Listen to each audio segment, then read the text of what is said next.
Hi friends, welcome to ತನು ಸ್ವಯಂ ಅಡುಗೆ. ಇವತ್ತಿನ ರೆಸಿಪಿನಲ್ಲಿ ಒಂದು 4 ಥರದ ವಿಧವಾದಂಥ ಮೊಟ್ಟೆ ಸಾರುಗಳನ್ನು ಅಥವಾ ಮೊಟ್ಟೆ ಗ್ರೇವಿಯನ್ನು ಮಾಡೋದು ಹೇಗಂತ ತೋರಿಸ್ತಾ ಇದ್ದೀನಿ. ನಿಮಗೆಲ್ಲರಿಗೂ ತುಂಬಾ ಇಷ್ಟ ಆಗುತ್ತೆ ಈ ರೆಸಿಪಿಗಳು. ಖಂಡಿತ ವಿಡಿಯೋನ ಕೊನೆವರೆಗೂ ನೋಡಿ. ನೀವು ಕೂಡ ನಿಮ್ಮ ಮನೆಯಲ್ಲಿ ವಿಧವಾದಂಥ ಮೊಟ್ಟೆ ಸಾರುಗಳನ್ನ ಮಾಡ್ಕೋಬೋದು. ನಾನಿಲ್ಲಿ ಮೊಟ್ಟೆ ಸಾರನ್ನ ಮಾಡ್ತಾ ಇದ್ದೀನಿ ಹಳ್ಳಿ ಶೈಲಿಯಲ್ಲಿ. ಇದಕ್ಕೆ ನಾನು ಒಂದು 4 ಮೊಟ್ಟೆನ ಬೇಯಿಸ್ಕೊಂಡು ಇಟ್ಕೊಂಡಿದ್ದೀನಿ. ಈ ತರ ಕಟ್ ಮಾರ್ಕ್ ಅನ್ನ ಕೊಟ್ಕೊಳ್ತಾ ಇದ್ದೀನಿ. ಇದು ಆಪ್ಷನಲ್, ಬೇಕಿದ್ರೆ ನೀವು ಕಟ್ ಮಾರ್ಕ್ ಅನ್ನ ಕೊಟ್ಕೊಳ್ಳಿ, ಚೆನ್ನಾಗಿ ಮಸಾಲ ಹಿಡ್ಕೊಳ್ಳುತ್ತೆ. ಈ ತರ ಕಟ್ ಮಾರ್ಕ್ ಅನ್ನ ಹಾಕೊಂಡು ಇಟ್ಕೊಳ್ಳಿ ಸೈಡ್ಗೆ ಮೊಟ್ಟೆನ. ನೋಡಿ, ನಾನು ಶ್ರಾವಣ ಮುಗಿದ್ಮೇಲೆ ಮೊದಲನೇ ನಾನ್ ವೆಜ್ ನನ್ನ ಮನೇಲಿ ಮಾಡ್ತಿರೋದನ್ನ ಶೇರ್ ಮಾಡ್ಕೊಳ್ಳೇಬೇಕು ಅಂತ ಮಾಡ್ಕೊಳ್ತಾ ಇದ್ದೀನಿ. ಇವಾಗ ಇದಕ್ಕೆ ಮಸಾಲೆ ರುಬ್ಕೊಳ್ಳೋಕೆ ನೋಡಿ ಒಂದು ತವಾ ಕಾಯಕ್ಕಿಟ್ಟಿದ್ದೀನಿ. ಒಂದು 2 ಇಂಚಿನಷ್ಟು ಚಕ್ಕೆ, ಒಂದು ಅರ್ಧ ಟೀ ಸ್ಪೂನ್ ಆಗೋಷ್ಟು ಮೆಣಸುಕಾಳು, ಹಾಗೆ ಒಂದು 3 ಲವಂಗ ಅನ್ನ ತಗೊಂಡಿದ್ದೀನಿ. ಇಷ್ಟು ಮಸಾಲ ಹಾಕಿದ್ರೆ ಸಾಕು. ನೋಡಿ, ಇಲ್ಲಿ ಶಾಹಿ ಜೀರಾ ಹಾಕೊಳ್ತಾ ಇದ್ದೀನಿ. ಒಂದು ಅರ್ಧ ಟೀ ಸ್ಪೂನ್ ಗಿಂತ ಕಡಿಮೆ ಶಾಹಿ ಜೀರಾ ಹಾಕೋಬೇಕು. ಆಮೇಲೆ ಅದೆಲ್ಲ ಮಸಾಲೆ, ಒಣ ಮಸಾಲೆ ಚೆನ್ನಾಗಿ ಫ್ರೈ ಆದ್ಮೇಲೆ ಒಂದು ಈರುಳ್ಳಿ ಹಾಕೊಳ್ತಾ ಇದ್ದೀನಿ. ಈರುಳ್ಳಿ ಹಾಕಾದ್ಮೇಲೆ ಸ್ವಲ್ಪ ಎಣ್ಣೆಯನ್ನ ಹಾಕೊಂಡು, ಒಂದ್ 2 ಡ್ರಾಪ್ ಅಷ್ಟು ಎಣ್ಣೆ ಹಾಕೊಂಡು ಎಣ್ಣೆನಲ್ಲಿ ಈರುಳ್ಳಿನ ಫ್ರೈ ಮಾಡ್ಕೋಬೇಕು. ಈರುಳ್ಳಿ ಸ್ವಲ್ಪ ಕಲರ್ ಚೇಂಜ್ ಆಗ್ತಾ ಇದೆ ಅನ್ನೋವಾಗ ನಾನಿಲ್ಲಿ ಉಳಿದಿರುವಂತ ಸಾಮಗ್ರಿಗಳನ್ನ ಹಾಕೊಳ್ತೀನಿ. ನೋಡಿ, ಕಾಯಿ ಫ್ರೆಶ್ ಆಗಿರುವಂತ ಕಾಯಿನ ತುರಿದು ಹಾಕೊಳ್ತಾ ಇದ್ದೀನಿ. ಕಾಯಿ ಹಾಕೊಂಡು ಚೆನ್ನಾಗಿ ಅದನ್ನು ಕೂಡ ಸ್ವಲ್ಪ ಬಿಸಿ ಮಾಡ್ಕೋಬೇಕು.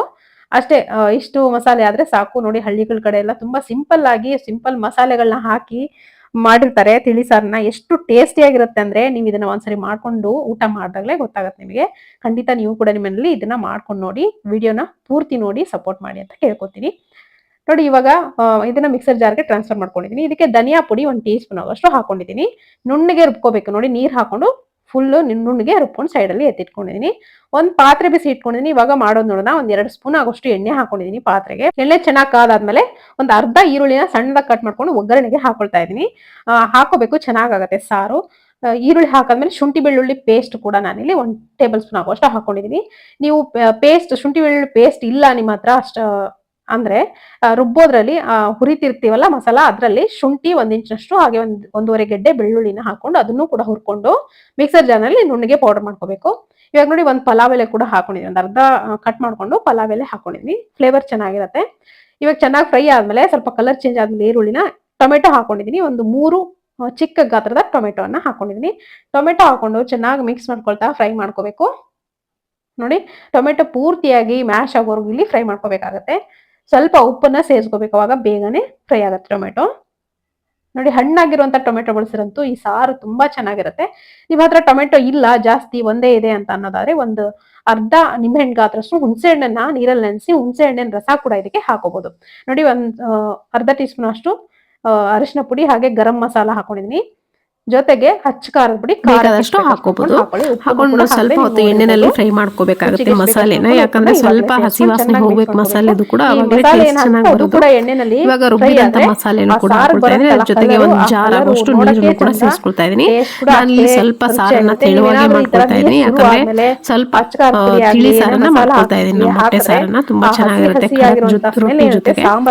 ಸ್ವಲ್ಪ ಕೊತ್ತಂಬರಿ ಸೊಪ್ಪನ್ನ ಹಾಕೊಂಡು ಮಿಕ್ಸ್ ಮಾಡ್ಕೊಂಡ್ರೆ ಆಯ್ತು. ಸ್ವಲ್ಪ ಕಸೂರಿ ಮೆಥಿ ಕೂಡ ನಾನಿಲ್ಲಿ ಹಾಕೊಳ್ತಾ ಇದೀನಿ. ಆಪ್ಷನಲ್ ಇದು, ಇದ್ರೆ ಹಾಕೊಳ್ಳಿ, ಇಲ್ಲ ಅಂದ್ರೆ ಸ್ಕಿಪ್ ಮಾಡಬಹುದು, ಏನು ತೊಂದ್ರೆ ಇಲ್ಲ. ಸೇರಿಸ್ಕೊಂಡು ಒಂದು ಚೆನ್ನಾಗಿ ಮಿಕ್ಸ್ ಮಾಡ್ಕೊಂಡು ಇದನ್ನ ಒಂದ್ 2 ರಿಂದ 3 ಕುದಿ ಬಿಡಬೇಕು. ನಾನಿಲ್ಲಿ ಲಿಡ್ ನ ಕ್ಲೋಸ್ ಮಾಡಿ ಒಂದ್ 2 ನಿಂದ 3 ನಿಮಿಷ ಬಿಡ್ತೀನಿ. ಚೆನ್ನಾಗಿ ಕುದಿಬೇಕು ಮಸಾಲೆ ಎಲ್ಲ. ಮುಚ್ಚಿ ಒಂದ್ 2 ನಿಮಿಷ ಬಿಡಬೇಕು. ನೋಡಿ, ಒಂದ್ 2 ನಿಮಿಷ ಚೆನ್ನಾಗಿ ಕುದೀತಾ ಇದೆ. 2 ನಿಮಿಷದಿಂದ ಇವಾಗ ಮುಚ್ಚಳ ತೆಗೆದು ತೋರಿಸ್ತಾ ಇದೀನಿ. ನೋಡ್ತಿರ್ಬೋದು ಯಾವ ರೀತಿ ಕಲರ್ ಬಂದಿದೆ. ಇನ್ನೂ ಚೆನ್ನಾಗಿ ಕಲರ್ ಬರುತ್ತೆ. ನೋಡಿ, ಈ ತರ ಕುದೀತಾ ಇರುತ್ತಲ್ಲ, ಅವಾಗ ಮೀಡಿಯಂ ಫ್ಲೇಮ್ ಇಟ್ಕೊಂಡು 2 ಮೊಟ್ಟೆಯನ್ನ ಈ ತರ ಒಡೆದು ಹಾಕೊಳ್ತಾ ಇದ್ದೀನಿ ನಾನು. ನೋಡಿ, ಸ್ವಲ್ಪ ಗ್ಯಾಪ್ ಬಿಡಿ. ಗ್ಯಾಪ್ ಬಿಟ್ಟು ಮೊಟ್ಟೆ ಒಡೆದು ಹಾಕೊಳ್ಳಿ. ಇದನ್ನ ಯಾವುದೇ ರೀತಿ ಕಲ್ಕೋದ್ ಬೇಡ, ಯಾವುದೇ ರೀತಿ ಸ್ಪೂನ್ ಅನ್ನ ಬಳಸಬೇಡಿ. ಸ್ವಲ್ಪ ಹೊತ್ತು 1 ನಿಮಿಷ ಬಿಟ್ಟು ಬಿಡಿ, ಚೆನ್ನಾಗಿ ಫ್ರೈ ಆಗ್ಬೇಕು. ಅದಾದ್ಮೇಲೆ ನೋಡಿ, ಸ್ಪೂನ್ ಇಂದ ನಿಧಾನವಾಗಿ ತಿರುಗಿಸಿ ಹಾಕೋಬೇಕು. ನೋಡಿ, ಈ ತರ ತಿರುಗಿಸಿ ಹಾಕೊಂಡ್ರೆ ಆಯ್ತು. 2 ಮೊಟ್ಟೆನ ಈ ತರ ನಾನು ಹಾಕೊಂಡಿದ್ದೀನಿ. ಮಿಕ್ಕಿರೋ 4 ಮೊಟ್ಟೆ ನಾನು ಬೇಯಿಸಿ ಏನ್ ಇಟ್ಕೊಂಡಿದ್ದೀನಿ ಅದನ್ನು ಕೂಡ ಇದ್ರ ಜೊತೆಗೆ ಸೇರಿಸ್ಕೊಂತೀನಿ. ತುಂಬಾ ಚೆನ್ನಾಗಿರುತ್ತೆ. ಈ ತರ ಒಂದ್ಸರಿ ಮಾಡಿ ನೋಡಿ. ಈ ಮೊಟ್ಟೆ ಸ್ವಲ್ಪ ಮೊಟ್ಟೆತೆ ಗ್ರೇವಿ ಬಿಟ್ಕೊಂಡಿರುತ್ತೆ. ನೀವು ಒಂದ್ಸರಿ ಮಾಡಿ ನೋಡಿದಾಗಲೇ ನಿಮಗೆ ಅನುಭವಕ್ಕೆ ಬರುತ್ತೆ, ಗೊತ್ತಾಗುತ್ತೆ. ತುಂಬಾ ಚೆನ್ನಾಗಿರುತ್ತೆ. ಸಾಂಬಾರ್ನಲ್ಲಿ ಚಿಕ್ಕ ಚಿಕ್ಕ ಮೊಟ್ಟೆ ಪೀಸ್ಗಳು ನಿಮ್ಗೆ ನೋಡಕ್ ಸಿಗುತ್ತೆ. ತಿನ್ನುವಾಗ ಕೂಡ ತುಂಬಾ ಚೆನ್ನಾಗಿರುತ್ತೆ. ಇವಾಗ ಮೊಟ್ಟೆ ಕೂಡ ಹಾಕೊಂಡೆ ನಾನು. ಬೇಯಿಸಿರುವಂತ 4 ಮೊಟ್ಟೆನೂ ಹಾಕೊಂಡು ನೋಡಿ, ಲೈಟ್ ಹ್ಯಾಂಡ್ ಅಲ್ಲಿ ಚೆನ್ನಾಗಿ ಮಿಕ್ಸ್ ಮಾಡ್ಕೊಂಡು, ನೋಡಿ ಈ ತೆಳುವು ನಿಮ್ಗೆ ಎಷ್ಟು ತೆಳು ಬೇಕೋ ಅಷ್ಟು ನೀರನ್ನ ಹಾಕೋಬೇಕು. ಪೂರ್ತಿ ತೆಳುವಾದ್ರೂ ಕೂಡ ಅಷ್ಟು ಚೆನ್ನಾಗಿರಲ್ಲ. ಸ್ವಲ್ಪ ಒಂದ್ ಹದದಲ್ಲಿ ನೀರನ್ನ ಸೇರಿಸ್ಕೊಂಡು ತೆಳು ಮಾಡ್ಕೊಳ್ಳಿ. ನಾನಿಲ್ಲಿ ಇಷ್ಟು ತೆಳುವಾಗಿ ಇಟ್ಕೊಂಡಿದ್ದೀನಿ. ಇವಾಗ ಸಖತ್ ಟೇಸ್ಟಿ ಆಗಿರುವಂತ ಮೊಟ್ಟೆ ಸಾರು ರೆಡಿ ಆಗಿದೆ. ಚೆನ್ನಾಗಿ ಕುದ್ದಿದೆ ಸಾರು. ನೋಡಿ ರುಚಿ ರುಚಿಯಾದಂತ ಹಳ್ಳಿ ಶೈಲಿಯ ಮೊಟ್ಟೆ ಸಾರು ಸೂಪರ್ ಆಗಿ ರೆಡಿ ಆಗಿದೆ. ಖಡಕ್ ರೊಟ್ಟಿ ಜೊತೆ, ಬಿಸಿ ಬಿಸಿ ಜೋಳದ ರೊಟ್ಟಿ ಜೊತೆ ಸರ್ವ್ ಮಾಡಿದ್ರೆ ಸೂಪರ್ ಆಗಿರುತ್ತೆ. ಖಂಡಿತ ಈ ರೆಸಿಪಿ ನಿಮ್ಗೆ ಇಷ್ಟ ಆಗಿದೆ ಅನ್ಕೊಳ್ತೀನಿ. ಇಷ್ಟ ಆಗಿದ್ರೆ ಒಂದು ಲೈಕ್ ಮಾಡಿ, ಶೇರ್ ಮಾಡಿ, ಹಾಗೇನೆ ಸಬ್ಸ್ಕ್ರೈಬ್ ಮಾಡ್ಕೊಳ್ಳಿ. Thank you. ಇವಾಗ ಬನ್ನಿ ಪಕ್ಕಾ ಹೋಟೆಲ್ ರೆಸ್ಟೋರೆಂಟ್ ಸ್ಟೈಲ್ ಅಲ್ಲಿ ಮತ್ತೊಂದು ಎಗ್ ಮಸಾಲ ಮಾಡೋದು ಹೇಗಂತ ನೋಡೋಣ.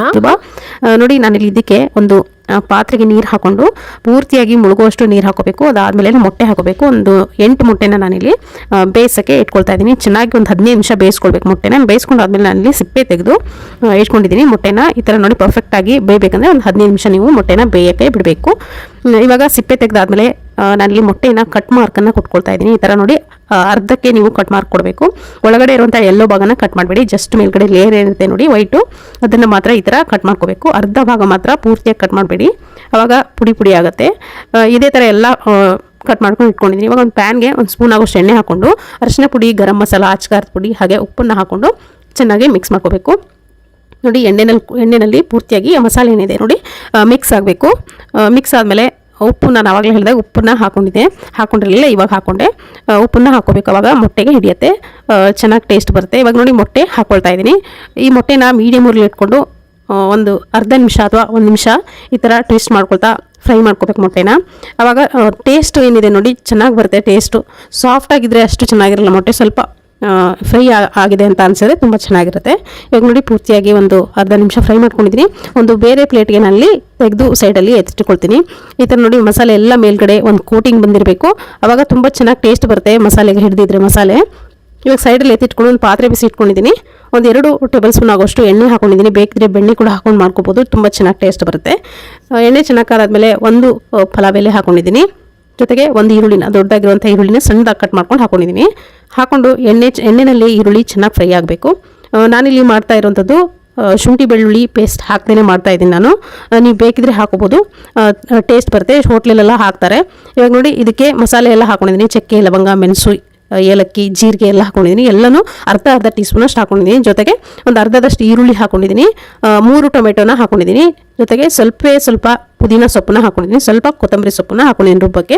ಇವಾಗ ನೋಡಿ ಒಂದು 5 ರಿಂದ 10 ಗೋಡಂಬಿನ ನೀರಲ್ಲಿ ನೆನೆಸಿಟ್ಟಿದೆ, ಅದನ್ನು ಕೂಡ ಹಾಕೊಂಡು ನುಣ್ಣಗೆ ರುಬ್ಕೋಬೇಕು. ಇದನ್ನು ನೀವು ಒಣ ಮಸಾಲೆಗಳನ್ನ ಇಲ್ಲಿ ಮಿಕ್ಸರ್ ಜಾರ್ಗೆ ಹಾಕಿ ರುಬ್ಬಲಿಲ್ಲ ಅಂದರೆ ಮೇಲ್ಗಡೆ ಜೀರಿಗೆ ಪುಡಿ, ಧನಿಯಾ ಪುಡಿ ಹಾಗೆ ಗರಂ ಮಸಾಲ ಹಾಕೋಬೋದು, ಅಥವಾ ಎಗ್ ಮಸಾಲ ಇದ್ದರೆ ಎಗ್ ಮಸಾಲ ಕೂಡ ಹಾಕೋಬೋದು.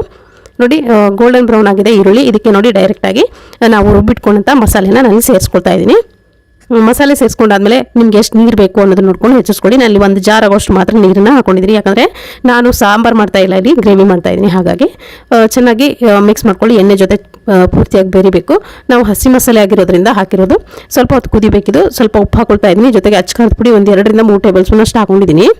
ಜೊತೆಗೆ ನಾನು ಇಲ್ಲಿ ಚಿಕನ್ ಮಸಾಲ ಹಾಕೊಂಡಿದ್ದೀನಿ. ಧನಿಯಾ ಪೌಡರ್ 1 ಟೀ ಸ್ಪೂನ್ ಅಷ್ಟು ಹಾಕೊಂಡಿದ್ದೀನಿ. ಚೆನ್ನಾಗಿ ಮಿಕ್ಸ್ ಮಾಡ್ಕೋಬೇಕು. ಮಸಾಲೆ ಎಲ್ಲ ಆ ಗ್ರೇವಿ ಜೊತೆಗೆ ಬೇರಿಬೇಕು. ಇಂಗ್ರೀಡಿಯೆಂಟ್ಸ್ ಲಿಸ್ಟ್ ನಾನು ಡಿಸ್ಕ್ರಿಪ್ಷನ್ ಬಾಕ್ಸಲ್ಲಿ ಕೊಟ್ಟಿರ್ತೀನಿ, ನೀವು ಮಾಡಬೇಕು ಅಂದ್ಕೊಂಡ್ರೆ ಅಲ್ಲಿ ನೋಡ್ಕೊಂಡು ಮಾಡ್ಕೊಳ್ಳಿ. ಟ್ರಸ್ಟ್ ಮೀ, ಇದನ್ನು ನಾನು ಮಾಡಿದಾಗ ತುಂಬಾ ಇಷ್ಟಪಟ್ಟರು ಪ್ರತಿಯೊಬ್ಬರು. ನನಗೂ ಕೂಡ ತುಂಬ ಇಷ್ಟ ಆಯಿತು. ಖಂಡಿತ ನೀವು ಇದನ್ನು ಒಂದ್ಸರಿ ಟ್ರೈ ಮಾಡಿ. ಈ ಮೆಥಡಲ್ಲಿ ಟೇಸ್ಟ್ ಅಂತೂ ತುಂಬ ಚೆನ್ನಾಗಿ ಬರುತ್ತೆ. ನಾನು ಇದಕ್ಕೆ ಯಾವುದೇ ರೀತಿ ತೆಂಗಿನಕಾಯಿ ಎಲ್ಲ ಸೇರಿಸಿಲ್ಲ, ಜಸ್ಟ್ ಟೊಮೆಟೊ, ಈರುಳ್ಳಿ, ಒಣ ಮಸಾಲೆ ಮಾತ್ರ ಹಾಕೊಂಡಿದ್ದೀನಿ. ಇನ್ನೇನು ಚೆನ್ನಾಗಿ ಕುದೀತಾ ಇದೆ ಅನ್ನುವಾಗ ಕಸೂರಿ ಮೆಥಿ ಹಾಕೊಳ್ತಾ ಇದ್ದೀನಿ. ಕಸೂರಿ ಮೆಥಿ ಹಾಕೊಂಡ್ರೆ ಒಂದು ಒಳ್ಳೆ ಪರಿಮಳ ಬರುತ್ತೆ, ಒಂದು ಟೇಸ್ಟ್ ಬರುತ್ತೆ. ಹೋಟೆಲ್ ರೆಸ್ಟೋರೆಂಟ್ ಟಚ್ನ ಕೊಡಬೇಕು ಅಂದರೆ ನೀವು ಕಸೂರಿ ಮೆಥಿ ಹಾಕಲೇಬೇಕು, ಆವಾಗಲೇ ತುಂಬ ಚೆನ್ನಾಗಿ ಟೇಸ್ಟ್ ಬರೋದು. ಇವಾಗ ನೋಡಿ ಕುದೀತಾ ಇದೆ. ಇವಾಗ ಕುದೀತಾ ಇರುವಂಥ ಈ ಗ್ರೇವಿ ಮೇಲ್ಗಡೆ ಮೊಟ್ಟೆಯನ್ನು ಹಾಕೊಳ್ತಾ ಇದ್ದೀನಿ. ನೀವು ಮೊಟ್ಟೆ ಚೆನ್ನಾಗಿ ಅದು ಗ್ರೇವಿ ಬೆಂದಾದ್ಮೇಲೆ ಹಾಕೋಬೇಕು. ಆಲ್ರೆಡಿ ಮೊಟ್ಟೆನ ಬೇಯಿಸಿರೋದ್ರಿಂದ ಇದನ್ನು ಮೊಟ್ಟೆ ಹಾಕಾದ್ಮೇಲೆ ಜಾಸ್ತಿ ಕುದಿಸೋ ಆಗುತ್ತೆ ಅಲ್ಲ, ಮುಚ್ಚ ಒಂದು 2 ನಿಮಿಷ ಬಿಟ್ಟರೆ ಸಾಕು. ಮಸಾಲೆ ಎಲ್ಲ ಹಿಡ್ಕೊಂಡಿರುತ್ತೆ ಮೊಟ್ಟೆಗೆ. ಇದಾದಮೇಲೆ ನೋಡಿ ಮುಚ್ಚಳ ಓಪನ್ ಮಾಡಿ ಕೊತ್ತಂಬರಿ ಸೊಪ್ಪನ್ನು ಸೇರಿಸ್ಕೊಂಡಿದ್ದೀನಿ. ಚೆನ್ನಾಗಿ ಈ ಥರ ಕೈಯಿಂದ ಮಿಕ್ಸ್ ಮಾಡ್ಕೊಂಡ್ಬಿಡಬೇಕು. ಸ್ಪೂನನ್ನು ಹಾಕ್ಬಿಡಿ. ಯಾವಾಗ ಬಡಿಸ್ಬೇಕು ಆವಾಗ ಒಂದೊಂದು ಮೊಟ್ಟೆ ಹಾಗೆ ಗ್ರೇವಿ ಜೊತೆಗೆ ಹಾಕಿದ್ರೆ ತುಂಬ ರುಚಿಯಾಗಿರುತ್ತೆ. ನಾನ್, ಪರೋಟ, ಚಪಾತಿ, ಜೋಳದ ರೊಟ್ಟಿ ಅಥವಾ ರಾಗಿ ಮುದ್ದೆ ಕೂಡ ತುಂಬ ರುಚಿಯಾಗಿರುತ್ತೆ. ಓನ್ಲಿ ರೈಸ್ ಮಾಡ್ಕೊಂಡ್ರು ಕೂಡ ಇದು ಸೂಟ್ ಆಗುತ್ತೆ, ಅಷ್ಟು ರುಚಿಯಾಗಿರುತ್ತೆ. ಖಂಡಿತ ನೀವು ಕೂಡ ಇದೇ ಮೆಥಡನ್ನು ಫಾಲೋ ಮಾಡಿಕೊಂಡು ಈ ಥರ ಸಿಂಪಲ್ ಮಸಾಲೆ ಇಂಗ್ರೀಡಿಯೆಂಟ್ಸ್ನ ಹಾಕ್ಕೊಂಡು ನೀವು ಕೂಡ ನಿಮ್ಮಲ್ಲಿ ಮಾಡ್ಕೊಳ್ಳಿ. ಯಾವತ್ತಾದರೂ ಮೊಟ್ಟೆ ಗ್ರೇವಿ ಮಾಡ್ಕೋಬೇಕಂದ್ರೆ ಇದನ್ನೇ ಮಾಡ್ಕೊಳ್ಳಿ, ತುಂಬ ರುಚಿಯಾಗಿರುತ್ತೆ. ಖಂಡಿತ ಈ ರೆಸಿಪಿ ನಿಮಗೆ ಇಷ್ಟ ಆಗಿದೆ ಅಂದ್ಕೊಳ್ತೀನಿ. ಇಷ್ಟ ಆಗಿದ್ರೆ ಒಂದು ಲೈಕ್ ಮಾಡೋದನ್ನ ಮರಿಬೇಡಿ. ಫೇಸ್ಬುಕ್, ಇನ್ಸ್ಟಾಗ್ರಾಮಲ್ಲಿ ಕೂಡ ನಮ್ಮನ್ನು ಫಾಲೋ ಮಾಡೋದನ್ನು ಮರಿಬೇಡಿ. ಇವಾಗ ಮತ್ತೊಂದು ಈಸಿಯಾಗಿ ಮಾಡ್ಬೋದಂತ ಮೊಟ್ಟೆ ಗ್ರೇವಿ ಹೇಗೆ ಮಾಡೋದು ಅಂತ ನೋಡೋಣ. ನಾನು ಒಂದು 5 ರಿಂದ 6 ಮೊಟ್ಟೆನ ಈ ಥರ ಬೇಯಿಸ್ಕೊಂಡು ಸಿಪ್ಪೆ ತೆಗೆದಿಟ್ಕೊಂಡಿದ್ದೀನಿ. ಈ ಥರ ಕಟ್ ಮಾರ್ಕನ್ನು ಕೊಟ್ಕೊಳ್ತಾ ಇದ್ದೀನಿ. ನೀವು ಜಾಸ್ತಿ ನಿಮ್ಮ ಮನೇಲಿ ಎಷ್ಟು ಮೆಂಬರ್ಸ್ ಇರ್ತಾರೋ ಅಷ್ಟು ಮೊಟ್ಟೆನ ಬೇಯಿಸ್ಕೊಂಡು ಮಾಡ್ಕೋಬೋದು. ಇದಕ್ಕೆ ನೋಡಿ ಮಿಕ್ಸ್ ಮಸಾಲ ಹಾಕೊಳ್ತಾ ಇದ್ದೀನಿ. ಚಕ್ಕೆ, ಲವಂಗ, ಏಲಕ್ಕಿ, ಮೆಣಸು ಹಾಗೆ ಶಾಹಿ ಜೀರ ಹಾಕೊಂಡಿದ್ದೀನಿ. ಹಾಗೆಯೇ ಒಂದು 4 ರಿಂದ 5 ಗೋಡಂಬಿಯನ್ನು ಕೂಡ ಹಾಕೊಂಡಿದ್ದೀನಿ. ಜೊತೆಗೆ ಒಂದು ಈರುಳ್ಳಿ, ಒಂದು ದೊಡ್ಡ ಗಾತ್ರದ ಈರುಳ್ಳಿ, ಹಾಗೆಯೇ ಟೊಮೆಟೊ ಒಂದು ಇದನ್ನೆಲ್ಲ ಹಾಕೊಂಡಿದ್ದೀನಿ. ಹಾಗೆಯೇ ಒಣ ಕೊಬ್ಬರಿ ಒಂದು 3 ರಿಂದ 4 ಟೇಬಲ್ ಸ್ಪೂನ್ ಅಷ್ಟು ಒಣ ಕೊಬ್ಬರಿ ಹಾಕೊಂಡು ಇದನ್ನು ನುಣ್ಣಗೆ ರುಬ್ಕೊಂಡು ಬರಬೇಕು. ಇವಾಗ ಸೈಡಲ್ಲಿ ಎತ್ತಿಟ್ಕೊಂಡು ಒಂದು ಕಡಾಯಿ ಬಿಸಿ ಇಟ್ಕೊಂಡಿದ್ದೀನಿ. ಇದಕ್ಕೆ ಒಂದು 2 ಟೇಬಲ್ ಸ್ಪೂನ್ ಆಗೋಷ್ಟು ಎಣ್ಣೆಯನ್ನು ಹಾಕೊಂಡಿದ್ದೀನಿ. ಎಣ್ಣೆ ಚೆನ್ನಾಗಿ ಕಾದಾದ್ಮೇಲೆ ಒಂದು ಈರುಳ್ಳಿ ಹಾಗೆ ಒಂದು ಪಲಾವ್ ಎಲೆ ಹಾಕೊಂಡಿದ್ದೀನಿ ಒಗ್ಗರಣೆಗೆ. ಚೆನ್ನಾಗಿ ಮಿಕ್ಸ್ ಮಾಡ್ಕೊಳ್ತಾ ಫ್ರೈ ಮಾಡ್ಕೊಳ್ಳಿ. ಈರುಳ್ಳಿ ಸ್ವಲ್ಪ ಹೊತ್ತು ಟ್ರಾನ್ಸ್ಪರೆಂಟ್ ಆಗೋವರೆಗೂ ಫ್ರೈ ಮಾಡ್ಕೊಂಡು ಆದಮೇಲೆ ನಾನಲ್ಲಿ ಶುಂಠಿ ಬೆಳ್ಳುಳ್ಳಿ ಪೇಸ್ಟನ್ನು ಇದಕ್ಕೇ ಹಾಕೊಳ್ತಾ ಇದ್ದೀನಿ. 1 ಟೇಬಲ್ ಸ್ಪೂನ್ ಆಗೋಷ್ಟು ಶುಂಠಿ ಬೆಳ್ಳುಳ್ಳಿ ಪೇಸ್ಟು. ಇದು ಹಸಿ ವಾಸನೆ ಹೋಗೋವರೆಗೂ ಸ್ವಲ್ಪ ಹೊತ್ತು ಫ್ರೈ ಮಾಡಿ. ನೀವು ಬೇಕಿದ್ರೆ ಇದು ಶುಂಠಿ ಬೆಳ್ಳುಳ್ಳಿ ಪೇಸ್ಟ್ ಇಲ್ಲ ಅಂದರೆ ರುಬ್ಬೋದಕ್ಕೆ ಶುಂಠಿ ಮತ್ತು ಬೆಳ್ಳುಳ್ಳಿನ ಹಾಕ್ಬೋದು. 1 ಗಡ್ಡೆ ಬೆಳ್ಳುಳ್ಳಿ, ಒಂದು ಅರ್ಧ ಇಂಚಿನ ಶುಂಠಿ ಹಾಕೊಂಡು ರುಬ್ಕೋಬೋದು. ಇವಾಗ ಹಸಿ ವಾಸನೆ ಎಲ್ಲ ಹೋಗಾದ್ಮೇಲೆ ಒಂದು ಅರ್ಧ ಟೀ ಸ್ಪೂನ್ ಅಷ್ಟು ಅರಿಶಿನ ಪುಡಿ, ಹಾಗೆ ನಿಮ್ಮ ಖಾರಕ್ಕೆ ಎಷ್ಟು ಬೇಕು ಅಷ್ಟು ಅಚ್ಚ ಖಾರದ ಪುಡಿನ ಹಾಕೊಳ್ಳಿ. ನಾನು 1 ಟೇಬಲ್ ಸ್ಪೂನ್ ಆಗೋಷ್ಟು ಹಾಕೊಂಡಿದ್ದೀನಿ. ಹಾಗೆಯೇ ಇದಕ್ಕೆ ಚಿಕನ್ ಮಸಾಲ ಹಾಕೊಳ್ತಾ ಇದ್ದೀನಿ. 1 ಟೀ ಸ್ಪೂನ್ ಆಗೋಷ್ಟು ಚಿಕನ್ ಮಸಾಲ ಹಾಕೊಳ್ತಾ ಇದ್ದೀನಿ. ನಿಮ್ಮ ಹತ್ರ ಎಗ್ ಮಸಾಲ ಏನಾದರೂ ಇದ್ದರೆ ಎಗ್ ಮಸಾಲ ಕೂಡ ಹಾಕೋಬೋದು. ಚಿಕನ್ ಮಸಾಲ ಹಾಕೋದ್ರಂತೂ ತುಂಬ ಚೆನ್ನಾಗಾಗುತ್ತೆ ಟೇಸ್ಟು. ಇವಾಗ ಅದು ಮಸಾಲೆ ಏನಿರುತ್ತೆ ಎಣ್ಣೆಯಲ್ಲಿ ಅದನ್ನು ಕೂಡ ಫ್ರೈ ಮಾಡ್ಕೊಂಡಾದ್ಮೇಲೆ ರುಬ್ಬಿದಂಥ ಮಸಾಲೆ ಏನಿದೆ ನೋಡಿ ಅದನ್ನು ಕೂಡ ಹಾಕೊಂಡಿದ್ದೀನಿ. ಹಾಗೆ ಜಾರ್ಗೆ ನೀರು ಹಾಕೊಂಡು ಆ ನೀರನ್ನು ಕೂಡ ಇದಕ್ಕೆ ಸೇರಿಸ್ಕೊಂಡಿದ್ದೀನಿ. ಸೇರಿಸ್ಕೊಂಡು ಚೆನ್ನಾಗಿ ಮಿಕ್ಸ್ ಮಾಡ್ಕೋಬೇಕು. ಈ ನೋಡಿ ಕಲರ್ ಅಷ್ಟು ನಿಮಗೆ ಕಾಣಿಸ್ತಾ ಇರ್ಬೋದು. ಚೆನ್ನಾಗಿ ಕುದಿಬೇಕು. ಮಸಾಲೆ ಏನಿದೆ ನೋಡಿ ರುಬ್ಬಿದಂಥ ಮಸಾಲೆ ಚೆನ್ನಾಗಿ ಕುದ್ದಾದ್ಮೇಲೆ ಒಂದು ಒಳ್ಳೆ ಕಲರ್ ಬರುತ್ತೆ. ನೋಡಿ ರುಚಿಗೆ ಎಷ್ಟು ಬೇಕಷ್ಟು ನೋಡ್ಕೊಂಡು ಉಪ್ಪನ್ನು ಕೂಡ ಸೇರಿಸ್ಕೊಂಡಿದ್ದೀನಿ. ಮುಚ್ಚಳ ಮುಚ್ಚಿ ಒಂದು 2 ನಿಮಿಷ ಬಿಡ್ತೀನಿ. ಚೆನ್ನಾಗಿ ಕುದಿಲಿ ಸಾಂಬಾರು. ಹಸಿ ವಾಸನೆ ಎಲ್ಲ ಹೋಗಿ ಚೆನ್ನಾಗಿ ಕುದ್ರೆ ಒಳ್ಳೆ ಟೇಸ್ಟ್ ಬರುತ್ತೆ. ಇವಾಗ ನೋಡಿ ಒಂದು 2 ನಿಮಿಷದಿಂದ ಚೆನ್ನಾಗಿ ಕುದೀತಾ ಇದೆ. ಗಟ್ಟಿ ಕೂಡ ಆಗಿದೆ. ನಿಮಗೆ ಗಟ್ಟಿ ಗ್ರೇವಿ ಬೇಕಾದರೆ ಇಷ್ಟೇ ಸಾಕು. ನಿಮ್ಗೆ ಸ್ವಲ್ಪ ತೆಳುವಾಗಬೇಕು ಅಥವಾ ಸೆಮಿ ಗ್ರೇವಿ ಬೇಕಂದರೆ ಸ್ವಲ್ಪ ನೀರನ್ನು ಸೇರಿಸ್ಕೋಬೋದು. ನಾನಿಲ್ಲಿ ನೀರು ಸೇರಿಸ್ಕೊಳ್ತಾ ಇಲ್ಲ. ಇದಕ್ಕೆ ನೋಡಿ ಕೊತ್ತಂಬರಿ ಸೊಪ್ಪು ಸಣ್ಣದಾಗಿ ಕಟ್ ಮಾಡಿರುವಂಥದ್ದು, ಹಾಗೆಯೇ ಕಸೂರಿ ಮೆಥಿ 1 ಟೀ ಸ್ಪೂನ್ ಆಗೋಷ್ಟು ಹಾಕೊಂಡಿದ್ದೀನಿ. ಹಾಕೊಂಡು ಚೆನ್ನಾಗಿ ಮಿಕ್ಸ್ ಮಾಡ್ಕೊಳ್ತಾ ಇದ್ದೀನಿ. ಮಿಕ್ಸ್ ಮಾಡ್ಕೊಂಡು ನೋಡಿ ಮತ್ತೆ ನಾನು ಮುಚ್ಚಿ 1 ನಿಮಿಷ ಬಿಡ್ತೀನಿ. ಅದು ಫ್ಲೇವರ್ ಎಲ್ಲ ಬಿಟ್ಕೊಳ್ಳಿ ಅಂತ. ಇವಾಗ ಒಂದು ಬೇರೆ ಒಗ್ಗರಣೆ ಪಾತ್ರೆಗೆ 1 ಟೀ ಸ್ಪೂನ್ ಅಷ್ಟು ಎಣ್ಣೆ ಹಾಕೊಂಡು ಅಥವಾ ತುಪ್ಪ ಕೂಡ ಹಾಕೋಬೋದು. ಅಚ್ಚ ಖಾರದ ಪುಡಿ, ಹಾಗೆ ಧನಿಯಾ ಪುಡಿ, ಜೀರಿಗೆ ಪುಡಿ ಎಲ್ಲ ಹಾಕೊಳ್ತಾ ಇದ್ದೀನಿ. ಹಾಗೆಯೇ ಗರಂ ಮಸಾಲ ಕೂಡ ಹಾಕೊಂಡಿದ್ದೀನಿ. ಎಣ್ಣೆಯಲ್ಲಿ ಸ್ವಲ್ಪ ಫ್ರೈ ಮಾಡ್ಕೊಂಡು ಉಪ್ಪನ್ನು ಕೂಡ ಸೇರಿಸ್ಕೊಳ್ಳಿ. ಇವಾಗ ಬೇಯಿಸಿಟ್ಕೊಂಡಂಥ ಮೊಟ್ಟೆ ಏನಿದೆ ನೋಡಿ ಇದನ್ನು ಸ್ವಲ್ಪ ಹೊತ್ತು ಇದರಲ್ಲಿ ಫ್ರೈ ಮಾಡ್ಕೋಬೇಕು. ಮಸಾಲೆ ಎಲ್ಲ ನೋಡಿ ಒಂದು ಕೋಟಿಂಗ್ ಆಗಬೇಕು ಅಷ್ಟು ನೀವು ಫ್ರೈ ಮಾಡಿಕೊಂಡ್ರೆ ಸ್ವಲ್ಪ ಜಾಸ್ತಿ ಕೂಡ ಮಾಡ್ಕೋಬಾರ್ದು. ಫುಲ್ಲು ಮೇಲ್ಗಡೆ ಭಾಗ ಏನಿದೆ ವೈಟು ಅದು ಫುಲ್ ಹಾರ್ಡ್ ಆಗುತ್ತೆ. ಜಾಸ್ತಿ ಹೊತ್ತು ಮಾಡಿಕೊಂಡ್ರೆ ಜಸ್ಟು ಮಸಾಲ ಕೋಟಿಂಗ್ ಆಗಬೇಕು. ಇವಾಗ ಚೆನ್ನಾಗಿ ಫ್ರೈ ಆಗಿದೆ. ಅದನ್ನು ತೆಗೆದು ನೋಡಿ. ಇವಾಗ ಇನ್ನೂ ಮಸಾಲೆ ಇನ್ನೂ ಚೆನ್ನಾಗಿ ಬೆಂದಿದೆ. ಇನ್ನೂ ಸ್ವಲ್ಪ ಗಟ್ಟಿ ಕೂಡ ಆಗಿದೆ. ಇಷ್ಟು ಸಾಕು, ನನಗೆ ಇದೇ ಗ್ರೇವಿ ಬೇಕಾಗಿರೋದು. ಅದಕ್ಕಾಗಿ ನಾನು ನೀರು ಸೇರಿಸ್ತಾ ಇಲ್ಲ ಇಲ್ಲಿ. ಇವಾಗ ನಾವು ಫ್ರೈ ಮಾಡಿಟ್ಕೊಂಡಂಥ ಮೊಟ್ಟೆ ಏನಿದೆ ಅದನ್ನು ಕೂಡ ಇದಕ್ಕೆ ಹಾಕೊಂಡು ಮಿಕ್ಸ್ ಮಾಡ್ಕೊಂಡ್ರೆ ಆಯಿತು. ರುಚಿಯಾದಂಥ ಮೊಟ್ಟೆ ಗ್ರೇವಿ ರೆಡಿ ಆಗುತ್ತೆ. ತುಂಬ ಟೇಸ್ಟಿಯಾಗಿರುತ್ತೆ. ಈ ಥರ ಮೇಲ್ಗಡೆ ಗಾರ್ನಿಷಿಂಗ್ಗೆ ಕೊತ್ತಂಬರಿ ಸೊಪ್ಪನ್ನು ಹಾಕೊಂಡ್ರೆ ನೋಡಿರುತ್ತೆ. ಚಪಾತಿ, ರೊಟ್ಟಿ, ಫುಲ್ಕಾ, ಪೂರಿ, ಪರೋಟ ಯಾವುದಕ್ಕೆ ಬೇಕಾದ್ರೂ ಸೂಟ್ ಆಗುತ್ತೆ. ಜಸ್ಟ್ ನೀವು ಗೀ ರೈಸ್ ಮಾಡಿಕೊಂಡ್ರೂ ಸಾಕು, ಸಖತ್ತಾಗಿರುತ್ತೆ ಟೇಸ್ಟು ಕಾಂಬಿನೇಷನು. ಇವತ್ತಿನ ಈ ರೆಸಿಪಿ ನಿಮಗೆ ಖಂಡಿತ ಇಷ್ಟ ಆಗಿದೆ ಅಂದ್ಕೊಳ್ತೀನಿ. ಇಷ್ಟ ಆಗಿದ್ರೆ ಒಂದು ಲೈಕ್ ಮಾಡಿ. Thank you. ಕೊನೆಯದಾಗಿ ದಾಬಾ ಸ್ಟೈಲಲ್ಲಿ ಮೊಟ್ಟೆ ಕರಿ ಹೇಗೆ ಮಾಡೋದು ತೋರಿಸ್ತಿದ್ದೀನಿ. ಬನ್ನಿ ಹೇಗೆ ಮಾಡೋದು ನೋಡೋಣ. ರೆಸಿಪಿ ಬನ್ನಿ ಮಾಡೋದು ನೋಡೋಣ. ನಾನಿಲ್ಲಿ ಒಂದು ಪ್ಯಾನ್ ಬಿಸಿ ಇಟ್ಕೊಂಡಿದ್ದೀನಿ. ಇದಕ್ಕೆ ನೋಡಿ 1 ಸ್ಪೂನ್ ಆಗೋಷ್ಟು ಎಣ್ಣೆಯನ್ನು ಹಾಕ್ಕೊಂಡಿದ್ದೀನಿ. ಎಣ್ಣೆ ಇನ್ನೂ ಕಾಯ್ದೆ ಇರೋವಾಗಲೇ 1 ಟೀ ಸ್ಪೂನಷ್ಟು ಅರಿಶಿನ ಪುಡಿ, 1 ಟೇಬಲ್ ಸ್ಪೂನಷ್ಟು ಅಚ್ಚ ಖಾರದ ಪುಡಿ, ಹಾಗೆ ಗರಂ ಮಸಾಲ 1 2 ಟೀ ಸ್ಪೂನಷ್ಟು ಹಾಕ್ಕೊಂಡಿದ್ದೀನಿ. ಉಪ್ಪು ಹಾಕೊಳ್ಳಿ. ಸ್ವಲ್ಪ ಒಂದು ಅರ್ಧ ಟೀ ಸ್ಪೂನಷ್ಟು ಉಪ್ಪು ಹಾಕಿದ್ರೆ ಸಾಕು. ಜಸ್ಟ್ ಮಿಕ್ಸ್ ಮಾಡ್ಕೋಬೇಕು. ಇನ್ನೂ ಎಣ್ಣೆ ಕಾಯ್ದಿರಬಾರ್ದು. ಜಸ್ಟ್ ಮಿಕ್ಸ್ ಮಾಡಿಕೊಂಡು ನೋಡಿ ಈ ಒಂದು 5 ರಿಂದ 6 ಮೊಟ್ಟೆಯನ್ನು ನಾನು ಬಾಯ್ಲ್ ಮಾಡಿ ಇಟ್ಕೊಂಡಿದ್ದೀನಿ. ಇದನ್ನು ಹಾಕ್ಕೊಂಡು ಚೆನ್ನಾಗಿ ಈ ಥರ ಟ್ವಿಸ್ಟ್ ಮಾಡ್ಕೊಳ್ಳಿ. ಮಸಾಲೆ ಏನು ಹಾಕಿದ್ದೀವಿ ನೋಡಿ ಚೆನ್ನಾಗಿ ಹಿಡಿಬೇಕು. ಮೊಟ್ಟೆ ಮೇಲ್ಗಡೆ ಮಸಾಲೆ ಎಲ್ಲ ಹಿಡ್ಕೊಳ್ಬೇಕು. ಈ ಥರ ಟ್ವಿಸ್ಟ್ ಮಾಡಿ ನೋಡ್ತಿರ್ಬೋದು. ಒಂದು 2 ನಿಮಿಷ ಮಾಡಿದ್ರೆ ಸಾಕು. ಇವಾಗ ಇದನ್ನು ಒಂದು ಬೇರೆ ಪ್ಲೇಟ್ಗೆ ತೆಗಿತಾ ಇದ್ದೀನಿ ನಾನು. ಇದನ್ನು ಸೈಡಲ್ಲಿ ಎತ್ತಿಟ್ಕೊಳ್ಳೋಣ. ಇವಾಗ ಇದೇ ಪಾತ್ರೆಗೆ ನಾನು 1 ಸ್ಪೂನ್ ಆಗೋಷ್ಟು ಎಣ್ಣೆ ಹಾಕ್ಕೊಂಡಿದ್ದೀನಿ. ಎಣ್ಣೆ ಚೆನ್ನಾಗಾದಾದ್ಮೇಲೆ 1 ದೊಡ್ಡ ಗಾತ್ರದ ಈರುಳ್ಳಿ ಹಾಕ್ಕೊಂಡಿದ್ದೀನಿ. ಈ ಥರ ಉದ್ದದ್ದಾಗಿ ರಫ್ಲಿ ಕಟ್ ಮಾಡ್ಕೊಂಡು ಹಾಕ್ಕೊಳ್ಳಿ. ನೋಡಿ ಒಂದು 2 ಇಂಚಿನಷ್ಟು ಚಕ್ಕೆ ಹಾಕ್ಕೊಂಡಿದ್ದೀನಿ. 4 ರಿಂದ 5 ಲವಂಗ, ಹಾಗೆಯೇ ಒಂದು 5 ರಿಂದ 10 ಮೆಣಸು ಕಾಳು, ಹಾಗೆ 3 ಏಲಕ್ಕಿ ಹಾಕ್ಕೊಂಡಿದ್ದೀನಿ. ಹಾಗೆ ಸೋಂಪು 1 ಟೀ ಸ್ಪೂನಷ್ಟು ಹಾಕ್ಕೊಂಡು ಚೆನ್ನಾಗಿ ಫ್ರೈ ಮಾಡ್ಕೋಬೇಕು. ಇದನ್ನು ನೋಡಿ ಮೀಡಿಯಮ್ ಊರಿನಲ್ಲಿಟ್ಕೊಂಡು ಸ್ವಲ್ಪ ಈರುಳ್ಳಿ ಸ್ವಲ್ಪ ಟ್ರಾನ್ಸ್ಪರೆಂಟಾಗಿ ಕಲರ್ ಚೇಂಜ್ ಆಗೋವರೆಗೂ ಫ್ರೈ ಮಾಡ್ಕೊಳ್ಳಿ. ಈರುಳ್ಳಿನ ಹಸಿ ವಾಸನೆ ಏನಿರುತ್ತೆ ಅದೆಲ್ಲ ಹೋಗಬೇಕು. ಇವಾಗ ನೋಡ್ತಿರೋ ಕರ್ಬೂಜ ಹಣ್ಣಿನ ಬೀಜ, ಹಾಗೆ ಒಂದು 2 ರಿಂದ 3 ಗೋಡಂಬಿ ಕೂಡ ಹಾಕ್ಕೊಂಡಿದ್ದೀನಿ. ಇದನ್ನು ಹಾಕೊಂಡಿದ್ದು ತುಂಬ ಚೆನ್ನಾಗಿ ಗ್ರೇವಿ ಬರುತ್ತೆ. ನಿಮಗೆ ನೀವು ಹೋಟೆಲ್ಗಳೆಲ್ಲ ತಿಂತಿರಲ್ಲ ಗ್ರೇವಿ, ಅದೇ ಟೇಸ್ಟ್ ಬರುತ್ತೆ. ಇವಾಗ ನೋಡ್ತಿರ್ಬೋದು ಒಂದು 2ರಿಂದ 3 ಸಣ್ಣದಾಗಿರುವಂಥ ಟೊಮೆಟೊ ಕೂಡ ನಾನು ಹಾಕ್ಕೊಂಡಿದ್ದೀನಿ. ಟೊಮೆಟೊನೂ ಕೂಡ ಅಷ್ಟೇ ಚೆನ್ನಾಗಿ ಫ್ರೈ ಮಾಡ್ಕೊಳ್ಳಿ. ಹಾಗೆಯೇ ಒಂದು 2ರಿಂದ 3 ಟೇಬಲ್ ಸ್ಪೂನ್ ಆಗೋಷ್ಟು ಒಣ ಕೊಬ್ಬರಿಯನ್ನು ಈ ಥರ ಸಣ್ಣದಾಗಿ ಕಟ್ ಮಾಡ್ಕೊಂಡು ಹಾಕ್ಕೊಂಡಿದ್ದೀನಿ. ಅದನ್ನು ಕೂಡ ಸ್ವಲ್ಪ ಬಿಸಿ ಆದರೆ ಸಾಕೋದು, ಇದೇ ಬಿಸಿಗೆ ಬಿಸಿ ಆಗುತ್ತೆ. ಇವಾಗ ಗ್ಯಾಸ್ ಫ್ಲೇಮ್ನ ಆಫ್ ಮಾಡ್ಕೊಂಡಿದ್ದೀನಿ. ಸ್ವಲ್ಪ ಕೊತ್ತಂಬರಿ ಸೊಪ್ಪನ್ನು ಕೂಡ ಹಾಕ್ಕೊಂಡು ಇದನ್ನು ನಾನಿಲ್ಲಿ ಒಂದು ಮಿಕ್ಸರ್ ಜಾರ್ಗೆ ಟ್ರಾನ್ಸ್ಫರ್ ಮಾಡ್ಕೊಳ್ತೀನಿ. ಪೂರ್ತಿ ತಣ್ಣಗೆ ಹಾಕ್ಬಿಡಿ. ಪೂರ್ತಿ ತಣ್ಣಗಾದ್ಮೇಲೆ ಇದನ್ನು ನುಣ್ಣಗೆ ರುಬ್ಕೋಬೇಕಾಗತ್ತೆ. ಇವಾಗ ನೋಡ್ತಿರ್ಬೋದು ಈ ಥರ ನುಣ್ಣಗೆ ರುಬ್ಕೊಂಡಿದ್ದೀನಿ. ತರತರಿಯಾಗಿ ರುಬ್ಬೇಡಿ, ನುಣ್ಣಗೆ ರುಬ್ಕೊಳ್ಬೇಕು. ಇವಾಗ ಅದನ್ನು ಸೈಡಲ್ಲಿ ಇಟ್ಕೊಂಡು ಒಂದು ಪಾತ್ರೆ ಬಿಸಿ ಇಟ್ಕೊಂಡಿದ್ದೀನಿ. ಇವಾಗ ಒಂದು 3ರಿಂದ 4 ಟೇಬಲ್ ಸ್ಪೂನ್ ಆಗೋಷ್ಟು ಎಣ್ಣೆಯನ್ನು ಹಾಕ್ಕೊಂಡಿದ್ದೀನಿ. ಎಣ್ಣೆ ಚೆನ್ನಾಗಿ ಕಾದಾದ್ಮೇಲೆ ಒಂದು ಚಿಕ್ಕ ಗಾತ್ರದ ಈರುಳ್ಳಿನ ಸಣ್ಣದಾಗಿ ಕಟ್ ಮಾಡ್ಕೊಂಡು ಹಾಕ್ಕೊಂಡಿದ್ದೀನಿ. ಈರುಳ್ಳಿ ಚೆನ್ನಾಗಿ ಫ್ರೈ ಆಗಬೇಕು.